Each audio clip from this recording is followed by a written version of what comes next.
Meta stock is crashing, down 7% after hours. Sell now or buying opportunity. There's so many confusing headlines out there telling you different stories, when in reality, there's one problem: spending. What I'm seeing is not good, and this is coming from someone with $63,000 in Meta stock. EPS came in at $6.18 versus $7.18 expected.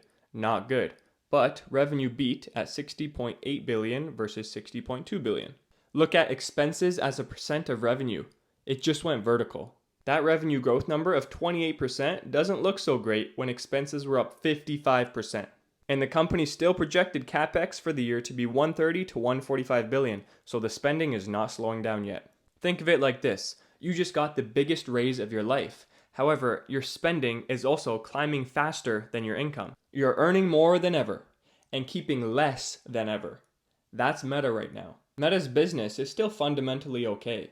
Their third quarter 2026 revenue is still expected to be 61 to 64 billion. Not bad. And daily active users just hit a new all-time high, which was a big worry last quarter when we saw a slight dip. Nothing wrong with the company, except high spending with no payoff. 6 months ago, when these big tech companies announced their AI spending budgets, I posted this video saying it was a major risk. Now, that risk is showing up.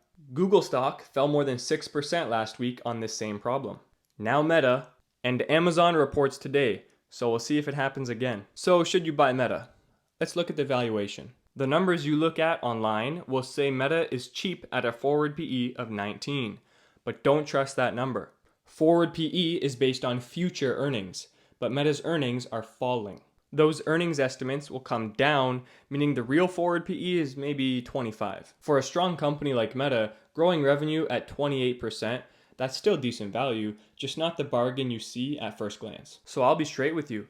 I think Meta falls in the next 6 to 12 months to around the 200-week moving average, but eventually recovers back to above $800 or even $1,000 plus. But you can only get those gains if you're a long-term investor and can be patient. Look, the investors selling Meta today don't suddenly think it's a broken company. They're just rotating out of the stock, planning to buy back later when the spending shows up in profits or the spending slows down altogether. If you want to know the next time I buy Meta, comment the word alert, and I'll send you a link to my private investment community where I post all my buy alerts in real time.